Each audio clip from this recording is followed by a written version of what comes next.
அன்பு உறவுகளே, பெண்கள் தினம் கொண்டாடும் இடத்திற்கு உண்மையில் நாம் வந்து விட்டோமா?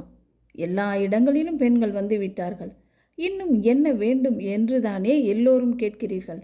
எல்லா இடங்களிலும் பெண் வந்து விட்டாலும் பொதுவெளியில் இழிவாக பேசுபவர்கள் இருக்கும் வரை பெண்கள் போராடத்தான் வேண்டும். நாகரிகமான சமூகம் என்று சொல்லிக்கொள்ளும் நாம் உண்மையில் நாகரிகமாக நடந்து கொள்கிறோமா? அன்று துரியோதனன் மட்டும்தான் பாஞ்சாலியை துகில் உரித்தானா? இன்றும் வார்த்தைகளால் செயல்களால் பெண்ணை துகிலெறியாத சமூகத்தில்தான் நாம் வாழ்கிறோமா என்ன? இந்த சமூகம் என்பது வீட்டிலிருந்து தானே தொடங்குகிறது.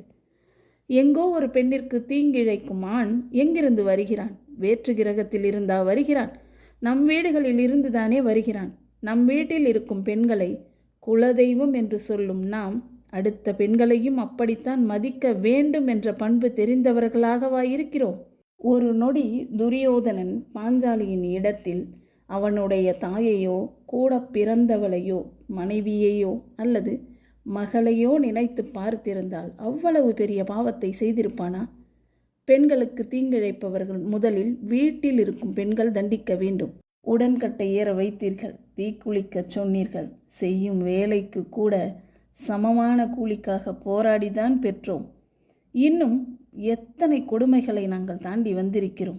வயது வித்தியாசம் இல்லாமல் பாலியல் கொடுமைகளுக்கு இன்னும் பெண்கள் ஆளாகி கொண்டு தானே இருக்கிறார்கள்.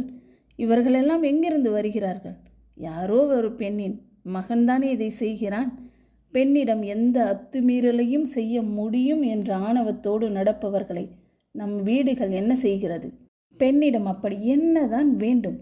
எங்கள் உதிரத்தில் பிறந்து எங்கள் உதிரத்தை நீங்கள் உயிர் வாழ்வதற்கு உணவாக தருகிறோம். எங்கள் கைகளால் தானே உணவு உண்கிறீர்கள். இந்த நன்றியை எப்படி மறந்தீர்கள்? வந்த பாதையை மறந்தவர்கள் போகும் வழி தெரியாமல் போன வரலாறுகள் இங்கு உண்டு. பெண்ணின் சுய மரியாதைக்காகவும் தன்மானத்திற்காகவும் போராடியவர்களைத்தான் பெண்கள் பெரியார்களாக கொண்டாடுகிறார்கள்.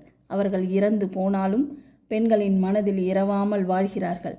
பெண்ணில் தொடங்கி மண்ணில் முடியும் மனித வாழ்வு இது என்பதை உணர்ந்து பெண்மையை போற்றுவோம். எந்த சமூகம் பெண்மையை போற்றுகிறதோ அந்த சமூகமே உயர்ந்ததாகும். நாமும் உயர்ந்தவர்களாக வாழ பெண்மையை போற்றுவோம்.